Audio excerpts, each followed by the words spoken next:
Is Maul Shadowlord making it fun to be a Star Wars fan again? I think so. Let's get into this thing and drink up.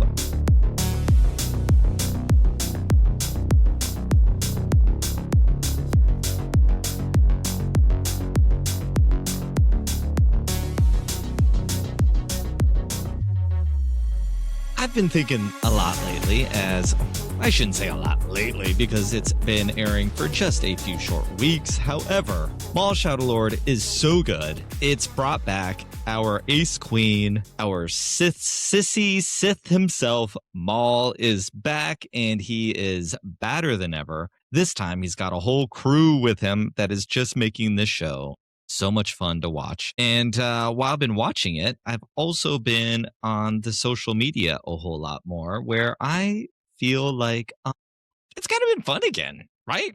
There's like no arguing, no telling everyone how terrible the Acolyte is, how woke Star Wars is. If it took a villain to bring that energy back to Star Wars, I am here for it, and I cannot wait to get into it. And I've been reflecting a lot on Maul, on the world that we are back in, and I can't wait to discuss that with you right now. So let's get into this thing. Why Maul is Star Wars' most tragic villain. The internet and the Star Wars dude bro discourse of it all, you know, the ones that talk about who's more powerful, Maul or Vader. They talk about fighting styles. They know all of the lightsaber twirling, this number versus that number, all of that stuff. If that's you, good on you. I love that for you, and I love that matters. But they talk about midichlorians. They talk about prophecy. All of their social media bios have the word Sith in it, or a villain helmet up there, or whatever it is. I've been thinking a lot about them, and I've been thinking about how actually none of that matters. What if Vader and Maul aren't different in strength? But what if they're different because of opportunity and timing? What if they were different because one of them got interrupted and the other didn't? Let's think about that. Welcome to Pink Milk. I'm Bryan, and I serve Star Wars queerly. And I want to start something with you right now. But before we get into it, if big old gay Star Wars or snark, sass, shade, good times, if you're a new fan or an old fan, whatever Star Wars flavor you like, if this is something that sounds interesting to you, please follow wherever you're watching / listening to this. Leave a comment. Let's get into some conversations, because if there's anything I love about Star Wars, it is communicating with fans who can agree to disagree. We can shout, enjoy together, or we can have a deep, heavy conversation on the meaning of Star Wars. Anyway, if that's your thing, follow me here. Do your things on the socials. I can't wait to talk about this with you. All right, one simple thing. I want us to think about Maul, and that he's not scary just because he's powerful. He's scary because he never changes. Most villains, most often, evolve in some way, shape, or form. Maul doesn't. Maul loops. He doesn't really have a character arc, or if he does have a character arc, that arc is all about the repeating system that he keeps finding himself in over and over and over, whether he's flying through the streets of Coruscant, sending probots out to chase down Anakin Skywalker or Obi-Wan, whoever it is, Padme, down in the deserts of Tatooine, if he's building spider legs in a junkyard, if he's resurrected by his mom and fighting alongside of his brother, he's always finds himself stuck in the same system. And Star Wars doesn't just tell stories. They actually tell patterns all of the time. I think it's one of the things that you notice in Star Wars everywhere when you start thinking about it. And it's probably one of the things that we like the most. Love or hate The Last Jedi, which we'll talk about a little later today. It changed the pattern. It tried to break that pattern, which I found interesting.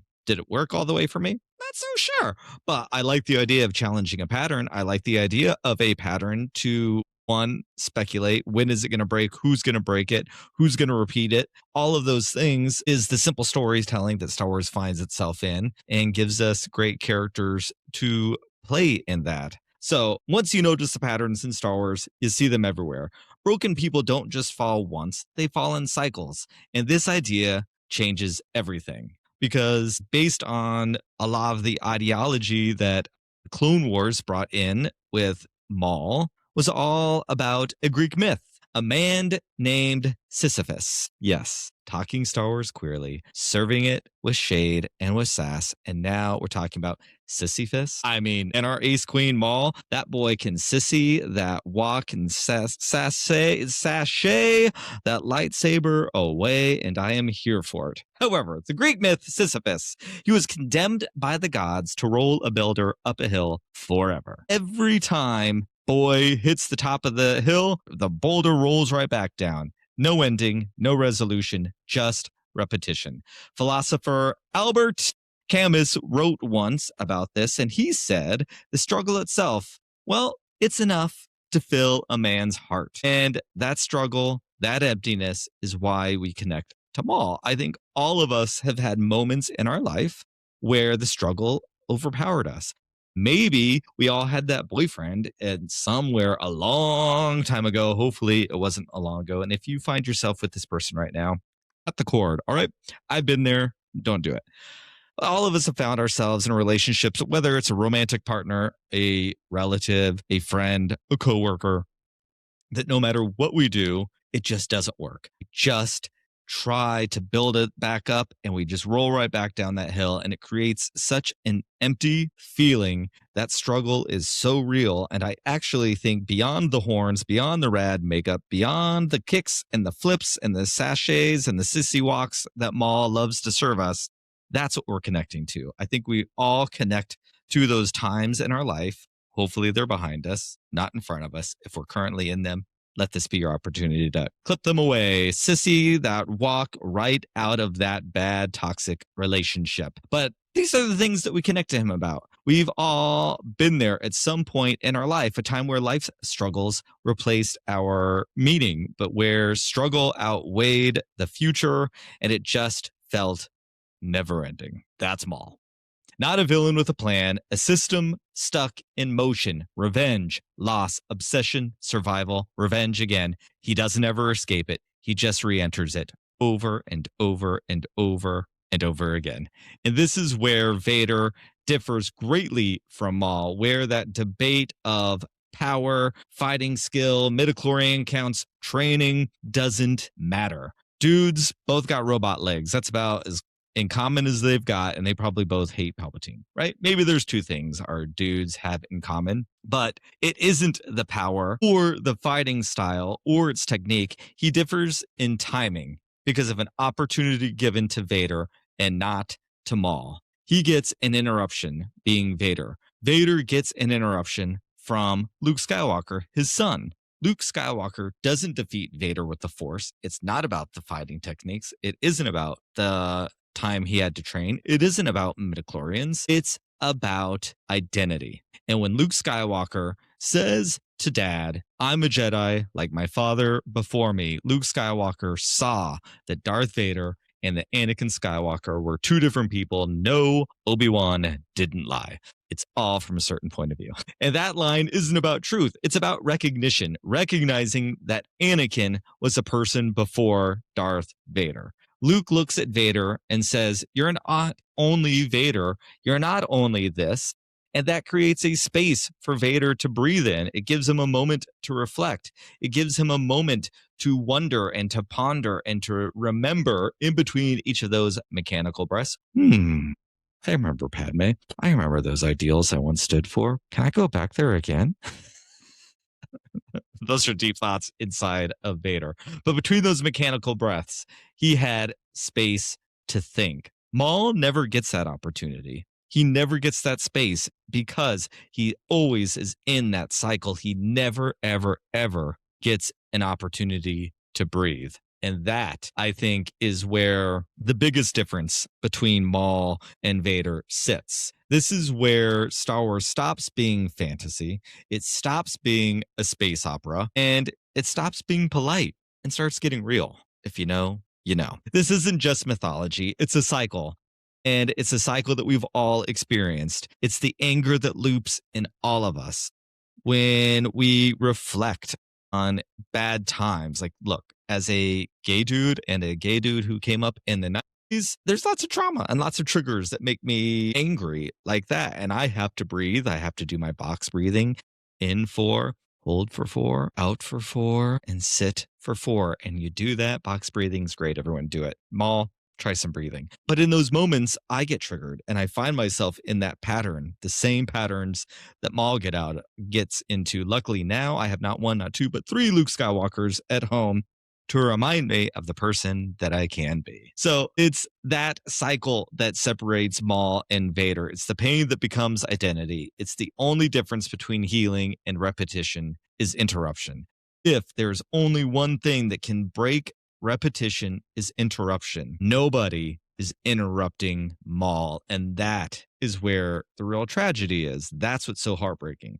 So if Maul represents a cycle that never stops, the next question is, what happens when an entire system learns that you can watch these cycles and instead of stopping them, you watch them and you study them? That is where the Empire changes shape, and that's where things get colder. That's what we're going to be introduced into this show as well, and I'm very, very excited. It's Darth Vader, watch out! And he's got a lightsaber. It's Kenner's Star Wars action figures, each sold separately. I got you now, Ben Kenobi. With R2-D2 and C-3PO. There's even Chewbacca and Han Solo. Someone's coming, Chewie. Who's there?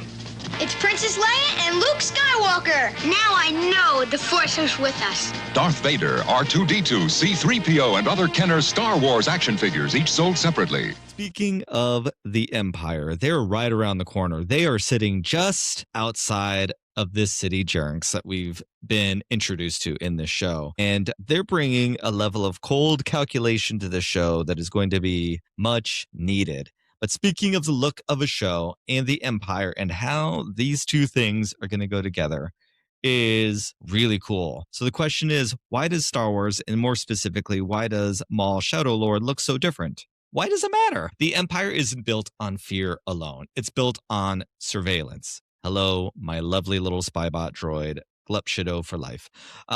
Surveillance changes everything. Trust me, I said this earlier. I'm a gay dude who came up in the 90s, and I understand surveillance more than I wish I did. Understand the gaze of, and not the gaze, Gays, the gaze, Gaze, of law enforcement and government watching every move you make and waiting to tear you down. Welcome back to Pink Milk. This is where we serve Star Wars queerly. If you know, you know. If you didn't, now you do.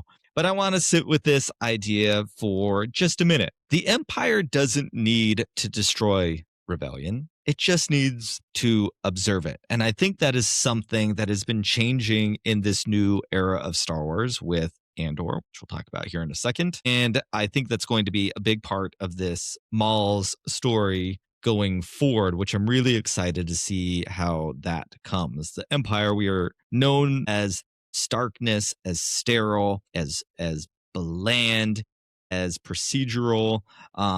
And now we're going to be introduced with that crossed with Maul's chaos. And I really can't wait to see what that looks like story-wise, because I think we're seeing what it looks like visually in this really wonderful story. But if Star Wars doesn't need to destroy rebellion, what does it need to do? It needs to observe it. That's it. Observation creates doubt. Observation creates fear. And ultimately, observation creates obedience. And that is what the Empire does. That was the Empire we knew when we first met them back in A New Hope. We were finally seeing sparks of rebellion, a new hope rising out of the galaxy to break from that obedience. But now here we are before that story, post everything we learned in Andor. It is time floppy, confusing as Star Wars can be. I also love it because it recontextualizes how you watch everything. It's so great. But in Andor, we were introduced to the Imperial Secretary Bureau, or the ISB. And they are Empire's internal intelligence systems. It handles surveillance, counterintelligence, political monitoring, internal threat prediction, and it doesn't react to rebellion. That's what's so scary about it. They don't react to rebellion. They study it. They understand it. They model it. And then they learn to control it. In Andor, the ISB is not theatrical. They're not dressed up in magic cloaks with over-the-top dialogue, lightning flying out of their hands. There's no laser swords. Not with the ISB. They are not a lightsaber. They're a scalpel. And I know they know right where to cut. They're procedural. They're precise. Characters like Dedra Meero and Partagaz, they speak like analysts, not villains. Makes them so much scarier. There was nothing over the top, even towards the end of Dedra, when she was still starting to really go cuckoo up here because of all the villainy that she was doing. They never got over the top, and it made them incredibly scary because they were very different than a Star Wars villain that we know. We are about to meet our ace queen. Maybe Maul's more over the top than Palpatine. But if Palpatine's more over the top, it's just by a little horn, right? It's just by a little horn because Maul is pretty dramatic, and that chaos, that drama is about to be met head to head, face to face with the ISB, with the Imperials, and I can't wait to see what that looks like.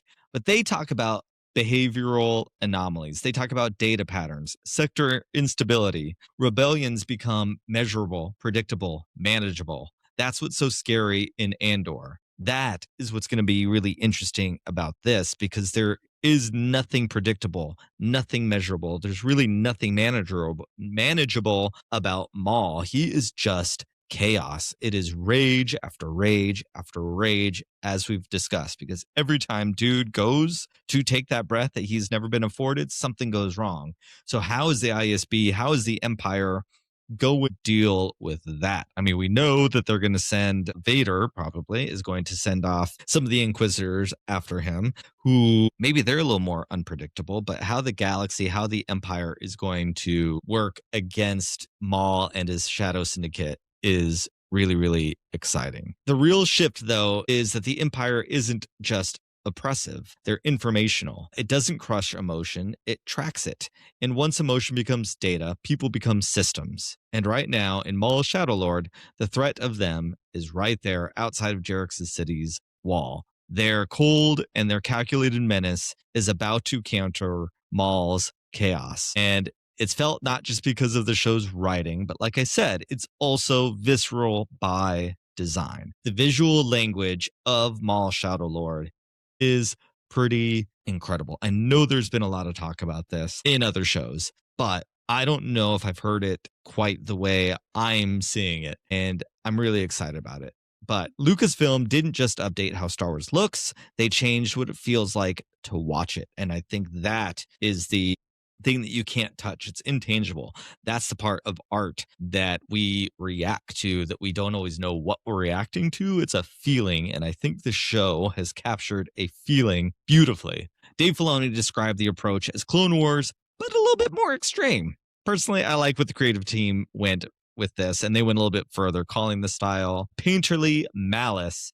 The deep reds, the deep shadows, the purples, that's not just an aesthetic. That's an emotional design. Right design, fear, contradiction, instability is painted, literally painted right into the design of this show, right into the production. There was a lot of actual paint being done, whether it was oil on glass that's used as texture on top of the film. And if you are a creative person like me, if you're an illustrator who works digitally, you know the power of texture and overlays and layers and layers and layers of texture can add so much. Rebels, you were the first to kind of go there with a lot of the texture on your clothing against a very streamlined silhouettes. It was great. I love of Rebels. It was so wonderful. But they've also, the artist not only painted on glass to overlay on top of the film, but they also went old school, a little Macquarie like, and put oil to canvas in a lot of the backdrops. And then the artists, they would scan those oil paintings, put them into the computer, and give a more tactile background up against and juxtaposition to the digital animation style that Star Wars is so well known for in this Clone Wars era, but it makes it feel not perfectly digital, adding just a little bit of that handmade feel, that imperfect texture against digital perfection. And that's the chaos that's the chaos that makes this show feel so alive. It feels like how Maul probably feels. It's very immersive. Its stability is what systems want you to believe. Then right now, Star Wars Shadow Lord doesn't want you to feel stable because Maul himself is very not stable. Right now, Star Wars isn't interested in polish. Let me put it that way. We're not interested in polish right now. We're interested in pressure. We're interested in instability. And what happens when control starts breaking the frame? It's something I've been thinking about. Like, it's very Shakespeare too, of let's turn to have an aside, break that fourth wall. And no, please don't go and pull a Deadpool. I don't need to have Maul break the fourth wall. And I know it's been done before, but looking at you, Boba Fett, special edition, looking at the camera, it doesn't work for me. Never has, never will. So I don't need characters to literally break the fourth wall, but I feel like the art right now is maybe breaking the fourth wall. It's breaking through the frame, quite literally. The Star Wars collection comes a Stormtrooper, the Sand People, and all 20 action figures, including new Hammerhead, Snaggletooth, and more, each sold separately. And now, Boba Fett, Star Wars villain with his laser rifle. Boba Fett is not yet available in stores, but you can get him free with 4 proofs of purchase from any Star Wars action figures. Details on specially marked packs at participating stores. Offer ends May 31st. Star Wars action figures sold separately from Kenner. And I think Star Wars is speaking directly to the tension in the fandom. During the sequel trilogy, I feel like Disney, Lucasfilm, probably Disney, was running away from the tension. Let's go back to the good times. Let's go back before there was a prequel. Let's go back when it was just nothing but pure love, even though were they not around for the Ewok hate? You love Star Wars. Nerds are passionate. Nerds fight a lot. And then after the sequel trilogy, actively running away from that tension, I feel by the time the Acolyte came out again 2 years ago, triggering again the reason I stopped making content for a while, was and honestly, leave it to queer chaos and queer showrunners and all that stuff. But the queer folks behind Star Wars at the time intentionally stoked the fire. Bad move, in my opinion. Love the idea, love a little chaos, love a little middle finger up to people. One of my favorite things, but marketing wise, I think going right after the audience wasn't the brightest move with the Acolyte, and I actually think it challenged the show. The show was doing enough questioning on its own and pushing boundaries that I wish the art could have done the talking. But you know what? At least we're getting the art doing the talking now. So where the sequel trilogy ran away from the tension, the Acolyte literally pointed and poked and stoked the fire.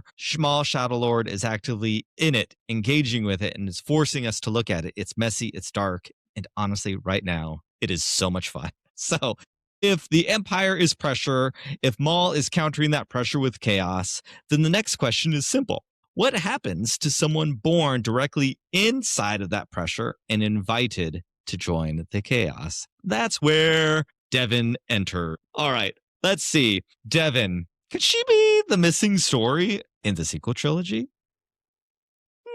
Sequel trilogy rewrite incoming a little later. Star Wars, in my opinion, does not need more heroes. It needs more characters who break. Breaking is where stories truly begin. And right now, the internet is a buzzing with speculation.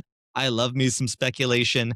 I don't care what the internet says. I don't care what content creators say. Speculate away. This is just fun. I am one random queen on the internet. I don't have any more information than any of y'all do. And this time of like, well, they said this and now I want that needs to end. Let's have fun speculating again. It is like, it's so incredibly important to nerd culture, whether it's comics, Star Wars, that dirty word, Star Trek, whatever it is.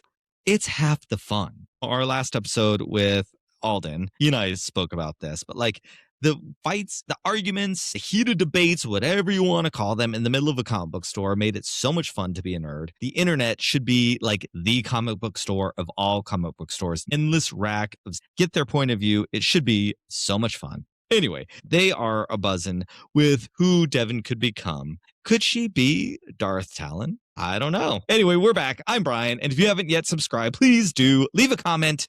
Tell me what you think about Maul, about the ISB, or one of Star Wars' newest characters, Devin Izara.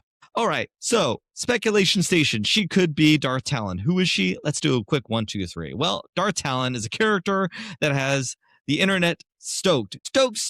She comes from Star Wars Legacy Comics. She's in Legends continuity. She exists roughly 130 years after Return of the Jedi. She is a Sith assassin under Darth Krayt, and she is a part of one Sith.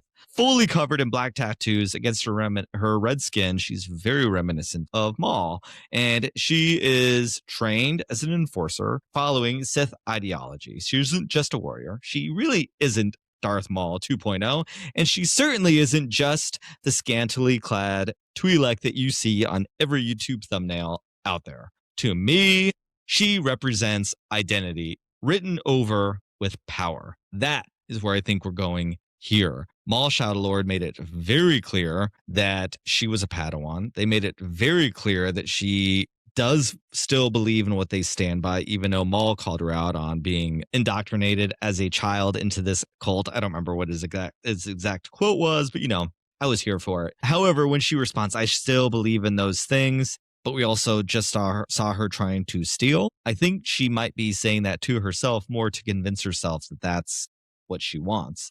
So the idea of identity being written over with power is something that I think we're going to see. So connecting Devin to Talon can mean so much more than honoring legends or bringing more of George's ideas into this new era, which, by the way, I'm here for. I loved the idea that we've heard about what George's sequel trilogy would have been. So if we can get that in other forms and get a lot of that back, please take me to the mitochondrial DNA of the Force. Like, I want to see that, whatever that might look like. I'm here for the trip. It's going to be great. But I think recognizing a pattern in Star Wars keeps things alive. And I think it's that pattern that we're recognizing that is what we are so excited about with Devin, because she's caught between identity and transformation, or a character trapped between choice and destiny.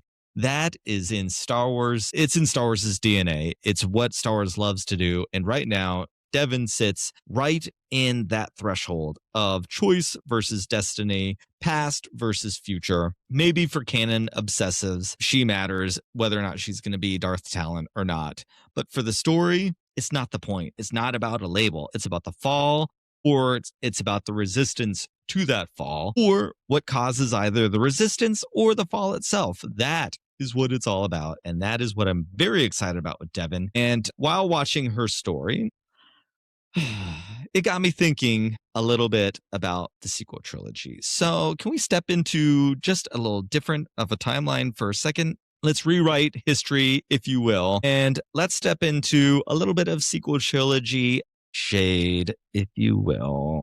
So I guess right now, if you love The Last Jedi or you love The Rise of Skywalker, why would you? Just know that I'm undecided on how I feel about both of those films, all three, the sequel trilogy in general. I'm undecided. I don't know. But some shade is about to be thrown. Nonetheless, love and light. It's always with love and light. I love Star Wars. Even the Star Wars that is not my favorite, I still love it. Don't unlike this video.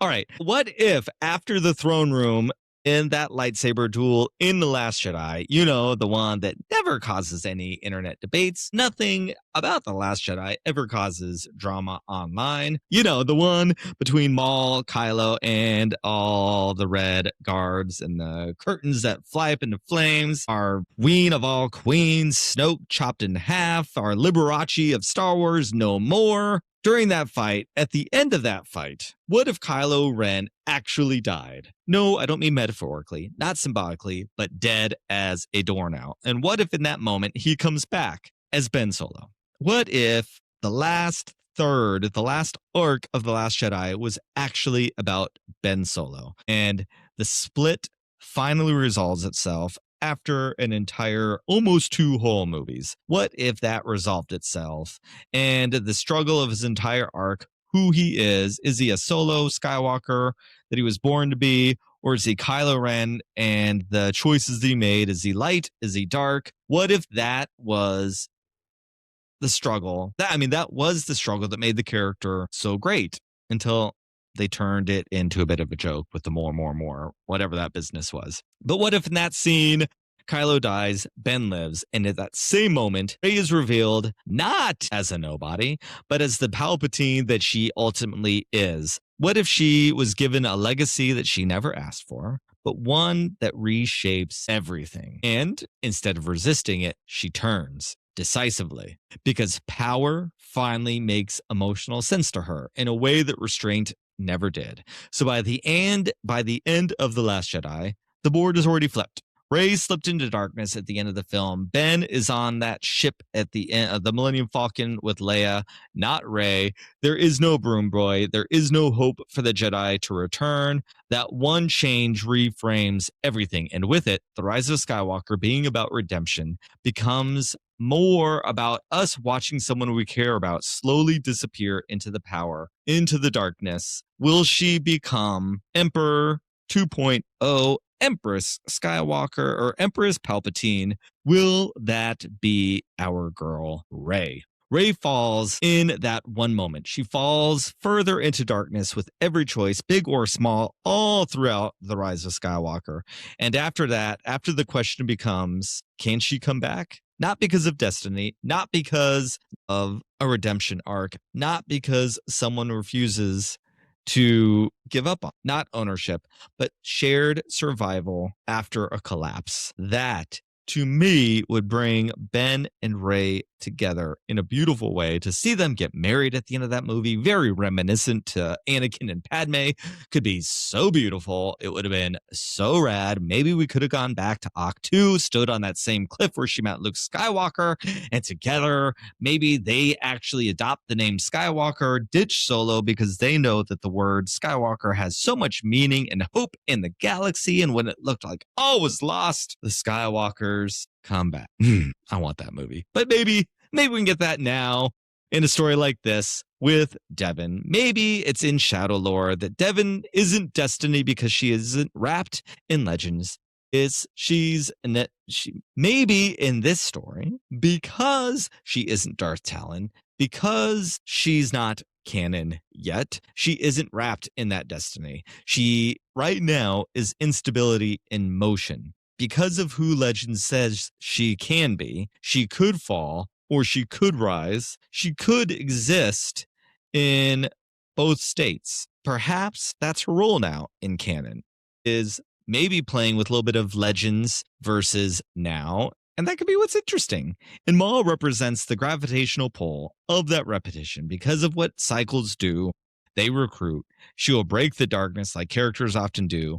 Or will she remain in the dark? What pattern is going to repeat itself? Is it going to be Maul and his sissiness rolling that boulder up that hill? Or is Devin going to become more like one of the heroes that we all know and love from Star Wars? Maybe she is going to become the main character at the end of all of this. That's the story that I keep coming back to. Not the heroes, not the clean redemption arcs, but the cycles. It's the cycles and the return of stories time after time after time, and stories of choice, because that, for me, is what Star Wars represents, is about breaking a cycle. And right now, a character standing at that exact moment where everything can collapse further or finally break differently, given the time, given the opportunity for interruptions. That's Devin. That's the Star Wars that I actually want to watch. From Kenner's Star Wars, The Empire Strikes Back collection, it's Millennium Falcon that you put together. Batteries not included. Nice landing, Han Solo. Uh-oh, come on, Chewbacca. Stormtroopers are coming. Action figures each sold separately. Got him on radar. I'll fire the laser cannon. There's even a hidden storage hatch.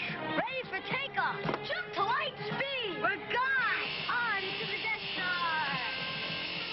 Millennium Falcon from Kenner's Star Wars The Empire Strikes Back collection. Action figures each sold separately.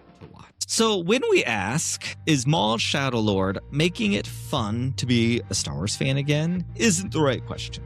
Maybe a better question would be, are we still willing to watch characters break without forcing them to stay whole? Because Star Wars isn't mythology, it's interruption theory, dressed as a space opera. Some characters get interrupted, some don't, and the rest, well, they become legends or warnings or both. Thank you for listening. Follow me on Threads and Instagram at Serving Pink Milk. And until next time, let's drink up